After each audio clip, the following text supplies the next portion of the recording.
Imagine a woman named Helen. She lived in New York City. She drank Budweiser, loved a good steak, and here is the kicker, Alex. She smoked cigarettes for more than 90 years. 90 years! Now, conventional medical wisdom, and frankly common sense, would tell us that Helen was playing a dangerous game. We would expect her to have a short, likely unhealthy life. But Helen did not follow the rules. She lived to be 110 years old. And when someone asked her, "Helen, didn't any of your doctors tell you to stop smoking?"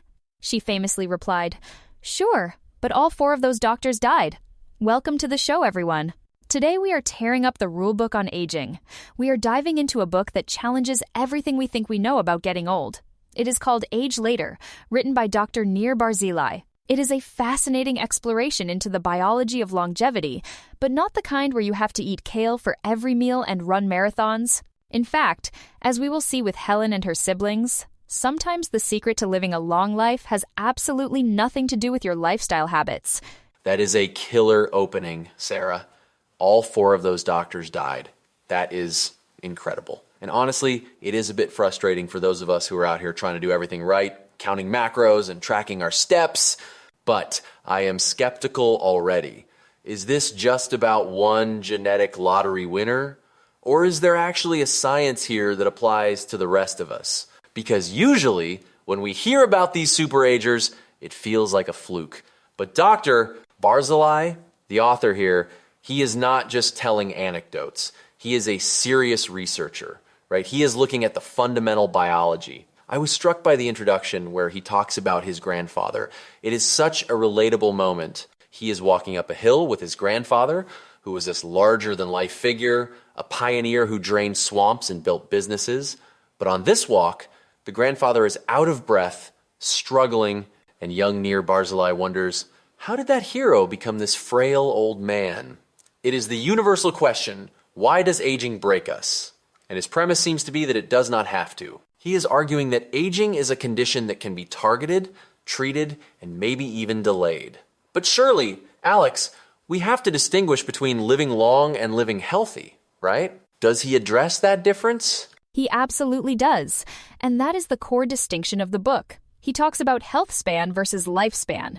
It is not just about adding years to the end if those years are miserable. It is about squaring the curve, staying healthy until the very end, and then declining quickly, rather than a slow, painful 20-year slide. Now, to study this, Dr. Barzilai did something really clever. He needed a group of people who share similar genetics so he could isolate the variables. He turned to the Ashkenazi Jewish population in New York. This is brilliant because Ashkenazi Jews are a genetically homogeneous group. They are descended from a small number of founders, so their DNA is less noisy than the general population. It makes spotting the genetic outliers much easier. He went looking for centenarians, people over 100 in the Bronx, and remarkably found way more than he expected. This launched the Longevity Genes Project. And Alex, what he found in this group completely disrupts the eat your veggies narrative. We are talking about the Super-Agers. These are people like the Kahn siblings Irving, Helen, Peter, and Leonore who all lived past 100, and they were not health nuts. In fact, half of the centenarians in his study were overweight. Many smoked. Almost none of them exercised. It forces us to ask, if they are breaking all the rules, what is protecting them? That is the million-dollar question. If I eat a cheeseburger, I feel guilty for 3 days. These guys are eating schmaltz and living to 100. It suggests that genetics plays a much bigger role than we like to admit, at least for extreme longevity. Dr. Barzilai throws out some numbers that really grounded this for me. He says that for the average person, you and me, genetics is maybe 20 to 25% of the equation. The rest is lifestyle and environment. So for us, diet and exercise matter a lot. But if you want to get to 100, the math flips. For centenarians, genetics is like 70 to 80% of the reason. They have these protective genes that essentially bulletproof them against their own bad habits. It is almost unfair, but it is also hopeful because if we can identify what those genes are doing, what proteins they are making, what pathways they are blocking, maybe we can mimic that effect with medicine. We do not have to be born with the Kahn family DNA if we can develop a drug that does the same thing, But before we get to the drugs, I want to dig into the Blue Zone's idea. We always hear about Okinawa and Sardinia. Dr. Barzilai seems a bit skeptical about that being the whole answer. What is his take there? His take is nuanced. He acknowledges that blue zones, these places where people live statistically longer, are great. The plant-based diets, the community, the movement, that is all beneficial for health span. However, he points out a flaw in assuming it is times only times environment. For example, he mentions 3 villages in Sardinia that have tons of centenarians. But right next door, there are villages with the exact same climate, the same food, the same lifestyle, but average lifespans. If it were just the olive oil and the hills, everyone in the region should be living to 100. The fact that they are not suggests that the people in those specific blue zone villages might also be genetically unique or distinct populations. He calls it a cooperative effort between nature and nurture. But for the Super-Agers, the protection is so strong it overrides environment. He gives this funny example of a reporter asking a Japanese centenarian about his secret. The man says, "I love fish." Then he introduces his father, who is 125. The reporter asks, "Does he eat fish too?" And the man says, "No, he hates fish." It highlights how unreliable these self-reported secrets are.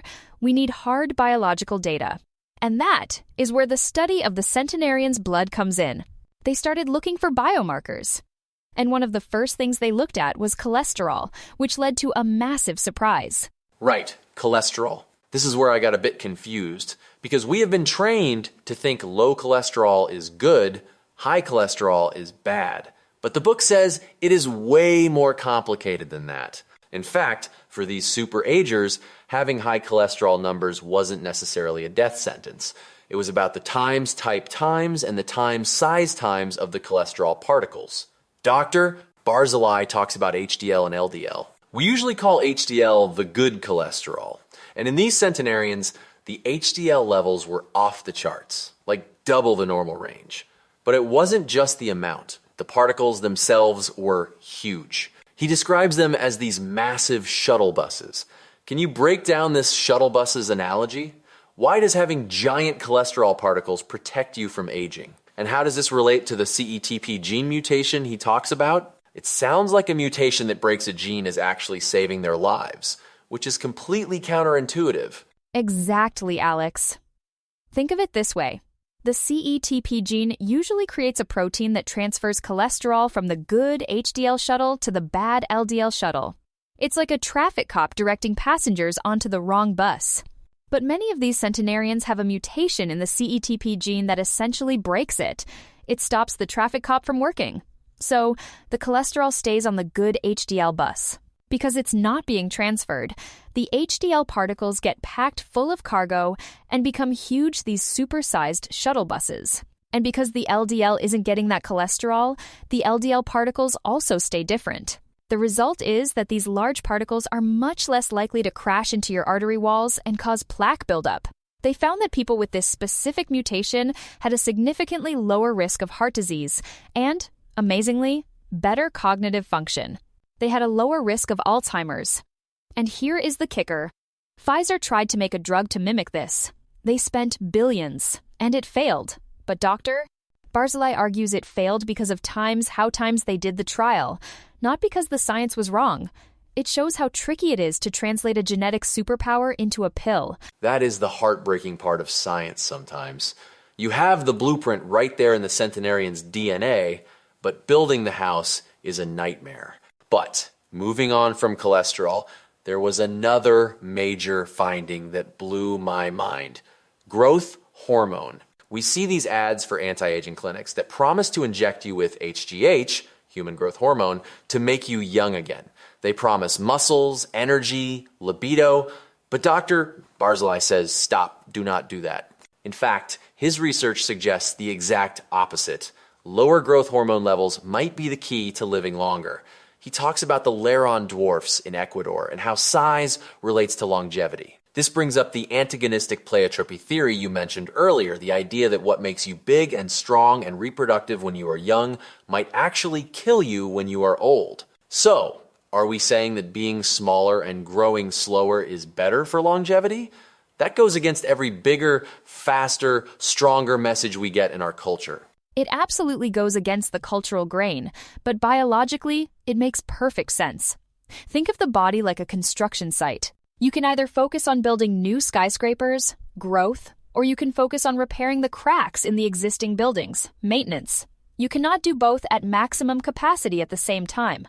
High levels of growth hormone and IGF, 1 insulin like growth factor 1, tell your cells, divide, grow, build. That is great when you are a teenager or trying to have babies. But when cells divide rapidly later in life, mistakes happen. Mutations accumulate. Cancer thrives in a high-growth environment. The centenarians in the study often had mutations that times reduced, times the effectiveness of their IGF-1 receptors. Their bodies were not listening to the growth signals as loudly.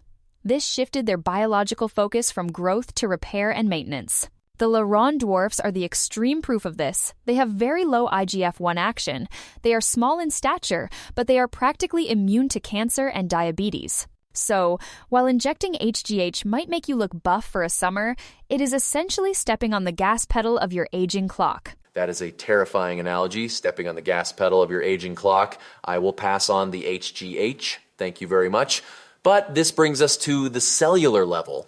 We have talked about cholesterol in the blood, hormones in the system, but Dr. Barzilai takes us even deeper right into the cell itself, the mitochondria. I remember from high school biology, the mitochondria is the powerhouse of the cell. It makes energy, but the book says they are way more than just power plants. They are actually ancient bacteria that made a deal with our cells billions of years ago. A beautiful marriage, he calls it. And apparently, they do not just make energy, they talk. They send signals. This was a huge discovery for his team, finding these things called MDPs, mitochondrial-derived peptides. One of them is named humanin. It sounds like a sci-fi potion. What on earth is humanin, and why is it important for aging? Humanin is fascinating because it was hidden in plain sight. For decades, we thought the mitochondrial DNA only coded for a few specific proteins for energy. We treated the rest as junk DNA. But it turns out, hidden in that junk was the code for humanin. And you are right, it is a signal. It is a distress signal, or a regulation signal. When the cell is under stress, or when the body needs to regulate metabolism, the mitochondria release humanin, doctor. Barzilai's team found that humanin can actually protect neurons from the damage caused by Alzheimer's. It also communicates with the hypothalamus in the brain to regulate blood sugar and insulin sensitivity. It is like a direct hotline between your energy plants and your brain's command center. Centenarians, and their children, tend to have unusually high levels of humanin. It suggests their mitochondria are better at communicating, better at signaling for protection when things go wrong. It is another layer of resilience. They are not just lucky. Their cells are chatting more effectively to keep the system running.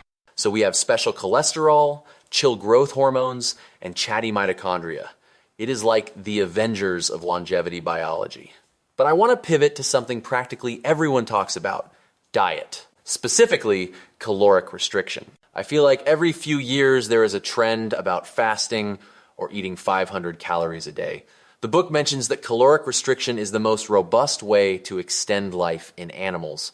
You starve a rat, it lives 40% longer. That is a huge number. But Dr. Barzilai is a doctor, and he is realistic. He knows people are not rats. We like food. He talks about a study where they took the visceral fat out of rats, the deep belly fat, and it had the same effect as dieting. That sounds like a dream come true. Liposuction for longevity? Is that actually a valid takeaway, or am I reading too much into it? It is a valid scientific takeaway, but maybe not a practical prescription yet. The experiment was crucial because it proved times caloric restriction works. For a long time, we thought it was just about having less fuel to burn, less oxidative stress. But Dr. Barzilai suspected it was actually about the fat itself. Specifically, visceral fat, the fat wrapped around your organs, not the subcutaneous fat under your skin. Visceral fat is biologically active.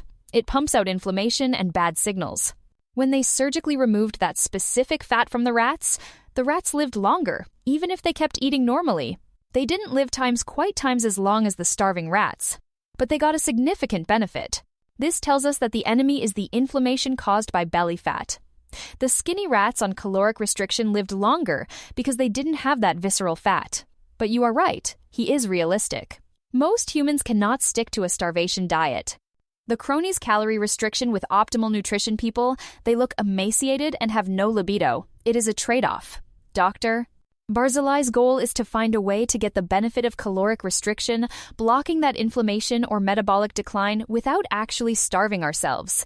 That is the Holy Grail. Right. The Holy Grail is a pill that tricks the body into thinking it is fasting or exercising. This leads us to the concept of geroscience. It is a shift from treating diseases to treating aging itself. He makes a really strong point about the whack-a-mole problem of modern medicine. You cure heart disease, great, but then the patient gets cancer 2 years later. You cure the cancer, they get Alzheimer's, because the underlying risk factor aging is still there. If you can slow down aging, you delay all times of those at once. That is the age later promise. But is this just theoretical? I know the book mentions something called the TAME trial. We do not have the full details in this excerpt, but he alludes to getting the FDA to recognize aging as an indication for treatment. That seems like a massive political and regulatory hurdle, not just a scientific one. It is a massive hurdle, but it is the necessary next step. Dr. Barzilai is really a pioneer here. He is trying to convince the FDA to approve a trial where the outcome isn't, did we cure diabetes, but did we delay the onset of multiple times age-related diseases? If they can prove that a drug like metformin, which is often discussed in this context, can delay heart disease, cancer, and cognitive decline simultaneously, then aging becomes a treatable condition. It changes the economics of healthcare. Imagine the savings if people are healthy and independent until 95. He talks about the longevity dividend. It is not just about living longer. It is about saving the economy from the crushing weight of chronic disease care. It is patriotic, in a way. But it all comes back to the biology we discussed. We need to target those pathways. The IGF-1, the cholesterol transport, the mitochondrial signaling. We are not trying to be immortal. We are trying to be like the centenarians, active, sharp, and resilient until the very end. I love that term, compressed morbidity. It sounds technical, but it is actually a beautiful wish to die young as late as possible, just like Frida, his wife's grandmother. I have to bring her up because her story was my favorite part of the book. She is playing poker in her 90s. She tells someone, any game where I can't laugh, count me out. And when Dr. Barzilai and his wife were debating buying a house on Cape Cod, worrying about the money, Frida, who was literally 102 or something, tells them, never put off your dreams. And they bought the house. It is a reminder that while we are obsessing over molecules and biomarkers, the point of living long is to actually times live asterisk, to have the energy to play poker, to laugh, to make bad jokes like the one about the 80-year-old couple in the intro. If the science can give us 10 more years of times that asterisk, sign me up. Absolutely. Frida is the spirit of the book. And look, the science is moving fast. We have identified the genes. We know the pathways. Drugs are in development. We are moving from a world where aging is a mystery to one where it is an engineering problem. Dr. Barzilai's optimism is infectious. He really believes that for our generation, or maybe the next, 90 will be the new 60. We might not all be genetic lottery winners like the Khans, but with the help of geroscience, we might get to borrow their superpowers. So, the takeaway? Don't stress about the occasional cheeseburger. Maybe skip the HGH injections. Keep your visceral fat low, and most importantly, like Frida said, don't put off your dreams. Because science is working on giving you more time, but it is up to you to fill it. That is a great place to leave it. Age Later is not just a title, it is a command. A big thank you to Dr. Nir Barzilai for writing this eye-opening book, and thank you all for listening. If you enjoyed this deep dive into the biology of aging, make sure to check out the book for all the gritty scientific details we couldn't cover. Until next time, keep those mitochondria chatting and stay curious.